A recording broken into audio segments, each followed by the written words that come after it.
हाँ शुरू हो गया बस।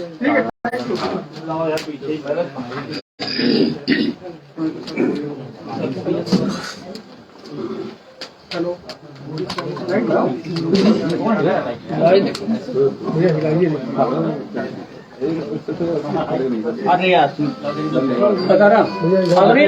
पूरा आ रहा है। अब तो आएगा जब मैं उठाऊंगा, आएगा नहीं। तो पीछे करो, पीछे देखो जी बस शुरू करिए।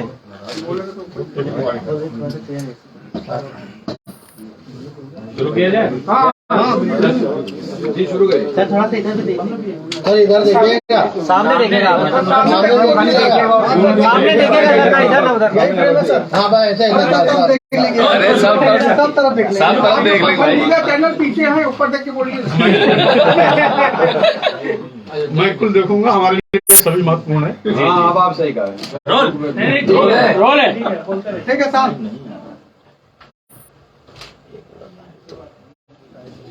मैंने इस देश की महिलाओं, आदिवासियों, दलितों और पिछड़ों के सम्मान की बात क्या उठाई। एक वर्ग विशेष के लोग मेरे पीछे हत्या की साजिश में लग गए। कोई हेलो मेरा सिर काटने के लिए 21 लाख तो कोई 51 लाख की सुपारी दे रहा है। कोई जीभ काटने के लिए 5 लाख तो कोई 11 लाख की सुपारी दे रहा है। कोई हाथ काटने के लिए, कोई कान काटने के लिए, कोई नाक काटने के लिए, और कोई हत्या करने की बात कर रहा है। तो स्वाभाविक रूप से यह साधु वेश में जो आतंकवादी और आपराधिक चेहरे हैं, सरकार को चिन्हित करके उनके खिलाफ कड़ी कार्रवाई करनी चाहिए थी, एफआईआर दर्ज करानी चाहिए थी। स्वतः संज्ञान लेते हुए ऐसे बयान देने वालों को, जिन्होंने सार्वजनिक बयान दिया, इलेक्ट्रॉनिक प्रिंट मीडिया के सामने बयान दिया, बयान देते हुए उनकी फोटो भी है, और उसके बावजूद सरकार के कान पर जूं नहीं रेंग रही है, इसका मतलब है भाजपा प्रदेश की सरकार और केंद्र की सरकार मेरे हत्या की साजिश करने वालों के साथ शामिल है। भाजपा सरकार मेरी हत्या कराना चाहती है, और इसीलिए ऐसे घटिया बयान देने वालों के खिलाफ भी सरकार किसी प्रकार की कार्रवाई करने से कतरा रही है। हमने अपना सुरक्षा संबंधी पत्र एक बार नहीं 2-2 बार दे दिया है।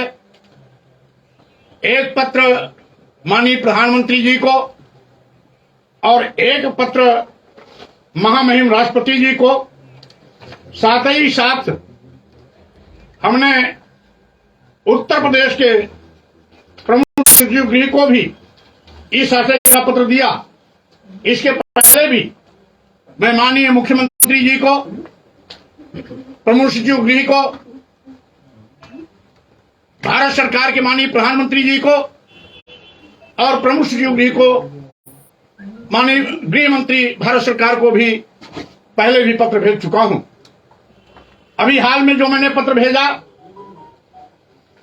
उसकी प्रति साथ आपके संलग्न आपके सामने है। जैसा कि मैंने महामहिम राष्ट्रपति जी, प्रधानमंत्री जी और उत्तर प्रदेश के प्रमुख सचिव गृह को भेजा कि ऐसे हत्या करने वाले, सिर काटने के लिए सुपारी देने वाले, जीभ काटने वाले की सुपारी देने के लिए, नाक कान हाथ काटने वालों के खिलाफ कड़ी कार्रवाई हो। लेकिन सरकार में अभी तक कोई कार्रवाई नहीं हुई। नतीजा है इस प्रकार की साजिश करने वालों का हौसला बुलंद है। और कल एबीपी न्यूज के कॉन्क्लेव में भी ऐसे ही चेहरे वहां शामिल थे जिन्होंने मेरा सिर तलवार से कलम करने का कसम खाया था, जिसने मेरा सिर कलम करने के लिए 21 लाख रुपए की सुपारी देने की बात की थी। ऐसे चेहरे भी वहां मौजूद थे। मैं यहां बैठ करके टीवी का कंटेंट देख रहा था और जब मुझे अवगत हुआ कि यहां इतने लोग बैठे हुए हैं फरसा और तलवार लेकर के आपके साथ बदसलूकी कर सकते हैं, तो मैंने वीपी के ऑर्गेनाइजर को कहा कि अगर इनको बाहर नहीं निकाला गया तो मैं नहीं आऊंगा। और नतीजा बड़े जद्दोजहद के बाद ऑर्गेनाइजर की टीम के लोगों उनको बाहर निकाले, बगल एक कमरे में बैठाए और जब मैं आश्वस्त हो गया तो यहां से गया। इस बाबत ट्विटर राजू दास महंत ने डाली थी, जिसमें साफ लिखा था स्वामी प्रसाद मौर्य को सनातनी का खौफ शिखर सम्मेलन में आने से मना करने लगा। पहले वहां राजू दास को वहां चटाओ तब मैं कार्यक्रम में आऊंगा। ये राजू दास का ट्विटर है। इसके साथ ही साथ इसके पहले यह सिर तन से जुड़ा धमकी देने वाले अयोध्या के महंत हनुमान गढ़ी मंदिर के महंत राजू दास ने सिर काटने के लिए 21 करोड़ से 21 लाख तक का इनाम देने की धमकी दी थी। यह उनका सार्वजनिक बयान है। इसी के साथ ही साथ यह सीतामढ़ी के महंत जिन्होंने सिर काटने के इनाम देने की घोषणा की, तपस्वी छानी मंदिर के मुख्य पुजारी महंत परमहंस दास जी, ये उनका है। इसी प्रकार से आचार्य जगतगुरु परमहंस आचार्य ने भी स्वामी प्रसाद मौर्य को धमकी, नहीं सुधरे तो अपने हाथों से काट दूंगा गला। यह सार्वजनिक बयान ऐसे धर्म के छद्मवेश में पड़े हुए आतंकवादियों और अपराधियों का यह बयान है, जिसको एक एक करके मैं आपके सामने प्रस्तुत कर रहा हूं। वहीं पर यह जनसंघ पार्टी के एक नेता हैं, जिन्होंने राकेश दीक्षित जी कानपुर, जिन्होंने कहा स्वामी प्रसाद मौर्य को जूता मारने वाले को इनाम देगी जनसंघ पार्टी। यह ऐसे लोगों के कुख्यात चेहरे हैं जो धर्म का चादर ओढ़ करके इस तरीके से आतंकवादियों का व्यवहार कर रहे हैं। वहीं पर एक और इसी प्रकार का बयान आया है कि स्वामी प्रसाद मौर्य का मुंह काला करने वाले को 1 लाख रुपए का इनाम दिया जाएगा। जिस तरीके से ये बयान आ रहे हैं, ये भी कानपुर के ही एक संगठन का है, शास्त्री नगर रामलीला सोसाइटी के एक पदाधिकारी तथा गरीब पदाधिकारी है। ये सभी धार्मिक संगठन से जुड़े हैं। हिंदू महासभा ने भी स्वामी प्रसाद मौर्य की अर्थी निकाली, जीभ काट करके लाने वाले को इनाम का ऐलान। एक एक करके इस तरीके से इतने खतरनाक हत्या, सिर काटने, जीभ काटने, कान काटने, नाक काटने, हाथ काटने के बयान देने के बावजूद भी सरकार चुप है, यानी सरकार की मौन स्वीकृति मिली हुई है। इसीलिए ताज जैसे होटल में, जो बहुत ही लखनऊ का मशहूर होटल है, वहां पर मेरे पूर्व माननीय मुख्यमंत्री जी का, दोनों उप मुख्यमंत्रियों का कॉन्क्लेव में कार्यक्रम हो चुका था। उसके बाद मेरा कार्यक्रम था। जब मैं वहां पहुंचा, सुरक्षा की कोई व्यवस्था नहीं थी। लौटते वक्त एक इंस्पेक्टर, संभवतः एक अधिकारी बैठे मिले दिखाई पड़े और साथ ही साथ ये भारतीय जनता पार्टी युवा के महामंत्री हैं, उन्होंने बयान दिया है स्वामी प्रसाद मौर्य की जुबान काटने वाले को 5 लाख का इनाम। यह एक एक करके आज जिस तरीके से बयानों की झड़ी लगी है, उसको देखते हुए हम केवल इतना ही कहना चाहते हैं, अगर सरकार की मंशा साफ है, सरकार का इनको संरक्षण नहीं मिला है, तो सरकार इनके खिलाफ अभी तक कार्रवाई क्यों नहीं की?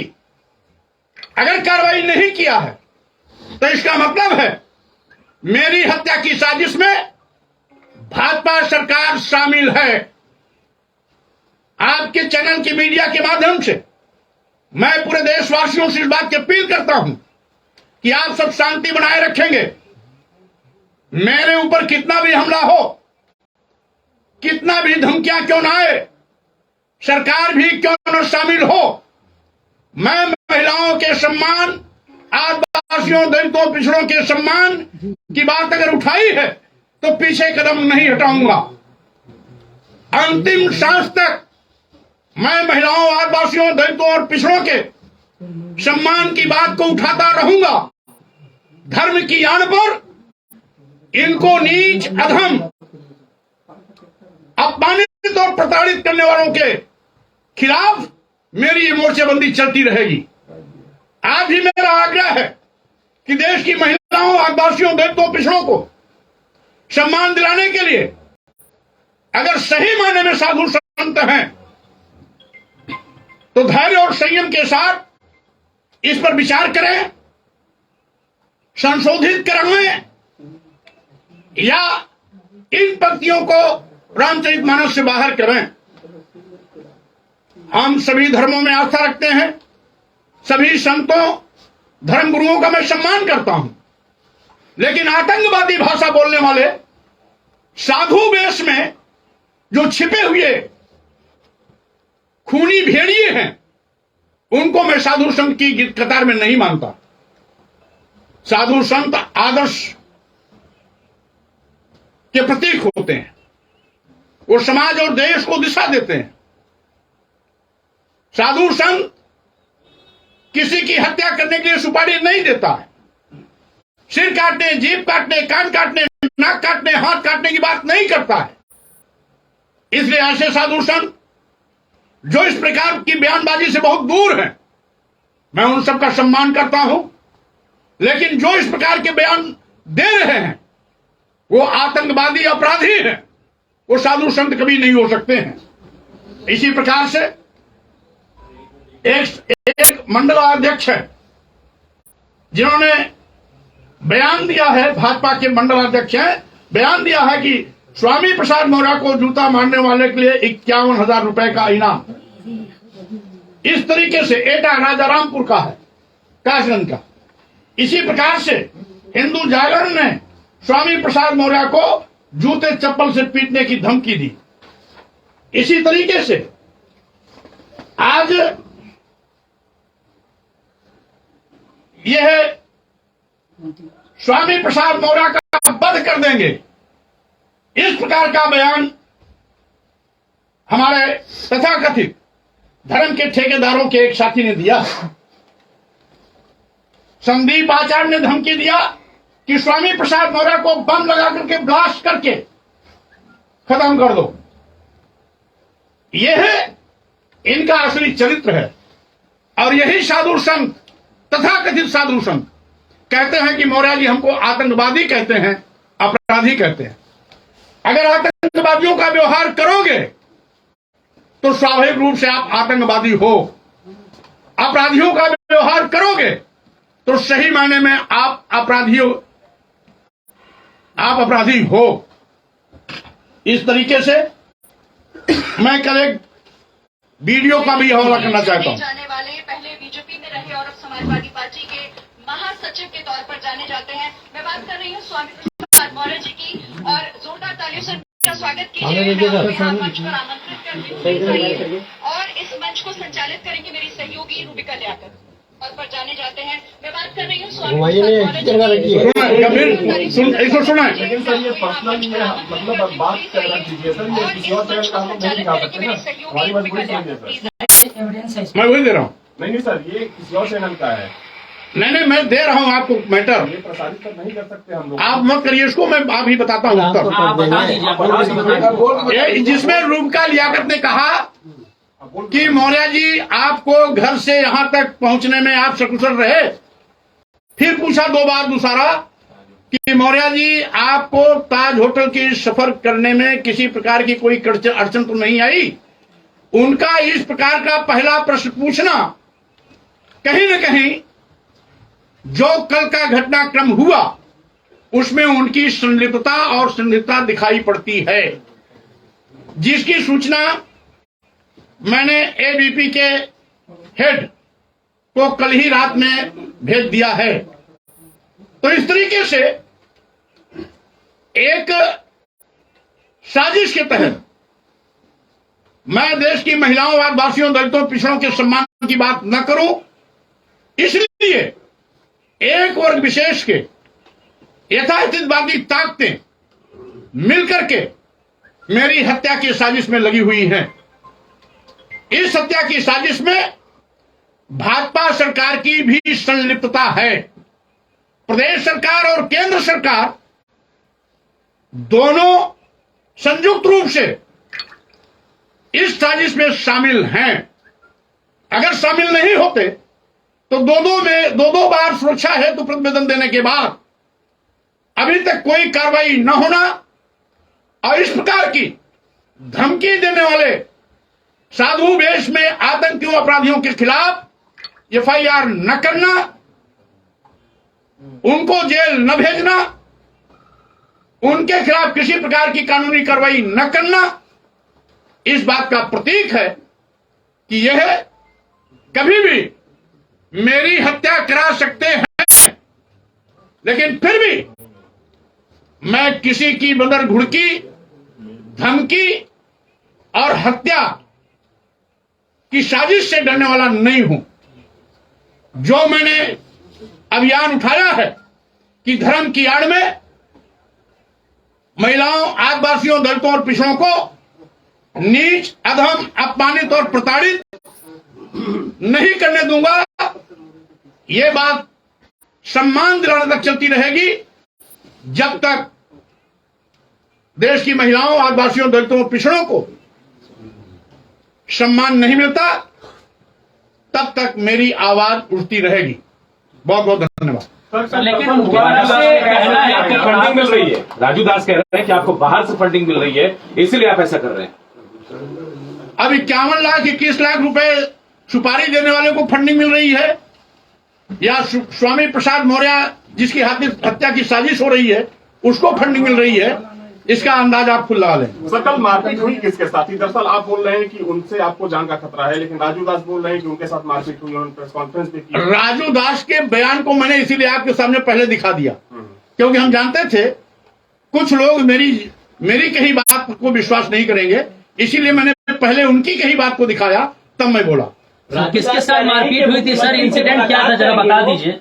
आप कहाँ पे थे, किस तरीके से हमला आपके ऊपर हुआ था? मैं कॉन्क्लेव से निकला,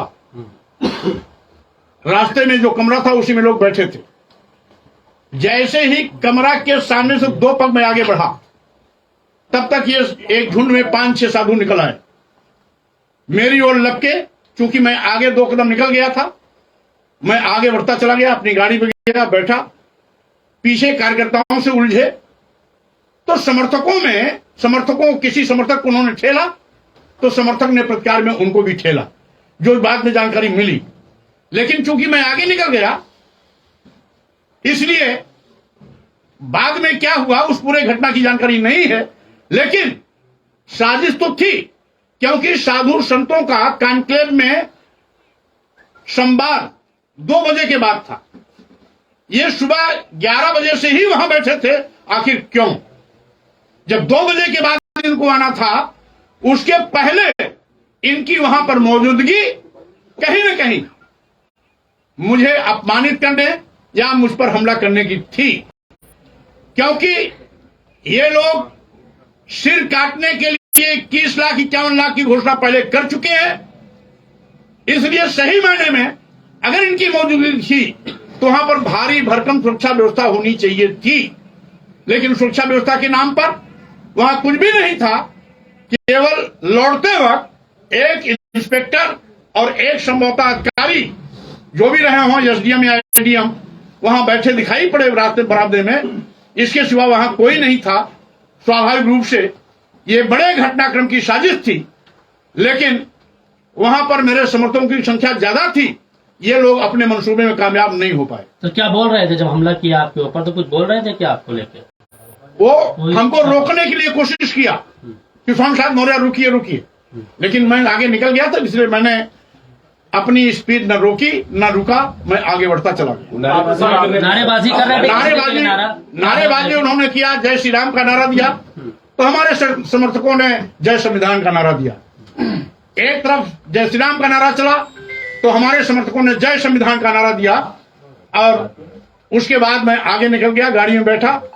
उसके बाद क्या हुआ क्या नहीं हुआ, अब ये तो ताज का जो सीसीटीवी फुटेज है निकलवाया जाएगा, तो इन साजिशकर्ताओं के करतूते अपने आप स्पष्ट हो जाएंगे। लेकिन आपकी तरफ से कोई तहरीर नहीं गई है।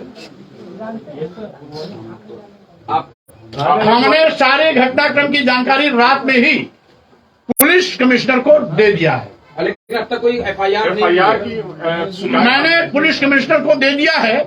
अब आगे की कार्रवाई की जिम्मेदारी पुलिस कमिश्नर लखनऊ की है। मिलने वाले हैं सर।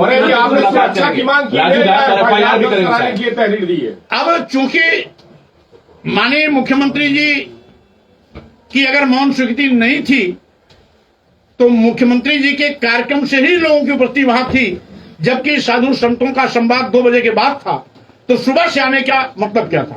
राजू दास कह रहे हैं मैं मुख्यमंत्री से मुलाकात करूंगा और स्वामी प्रसाद मौर्य पर कार्रवाई के लिए उनसे निवेदन करूंगा। वो कुछ भी कर ले, सीसीटीवी फुटेज ताज का पर्याप्त है उनको दोषी ठहराने के लिए। आपसे माफी की मांग की है, कहा कि एफआईआर भी करूंगा और स्वामी प्रसाद को माफी मांगनी पड़ेगी। राजू दास कह रहे हैं उल्टा चोर कोतवाल को डांटे। एक सवाल और है सर, आपके साथ धर्म सिंह सैनी जो समाजवादी पार्टी ज्वाइन किए थे, उन पर एसटीएफ की कार्रवाई हो रही है घूस के एक मामले में। क्योंकि उसमें हमें कोई जानकारी नहीं है, और अब तो बीच में भाजपा भी शामिल होने चले गए थे, इसलिए हम उसके विषय में कुछ नहीं कर सकते। ठीक है, ये दारा सिंह चौहान भी सुनने में जा रहे हैं भाजपा में। ये माननीय दारा सिंह चौहान से जानकारी लीजिए, उसके विषय में मुझे कुछ नहीं कहना। नहीं, गए थे आप ही के साथ सारे लोग। मुझे कुछ भी जानकारी नहीं है, इसलिए मुझे कुछ भी नहीं कहना। Thank you sir, thank you so much, thank you. हो गई।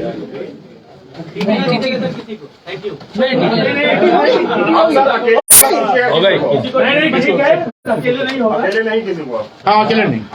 ठीक है अकेले नहीं। बहुत बहुत धन्यवाद। धन्यवाद। मैं आपके पहले निकल जा रहा हूँ। सीसीटीवी मंगाइए।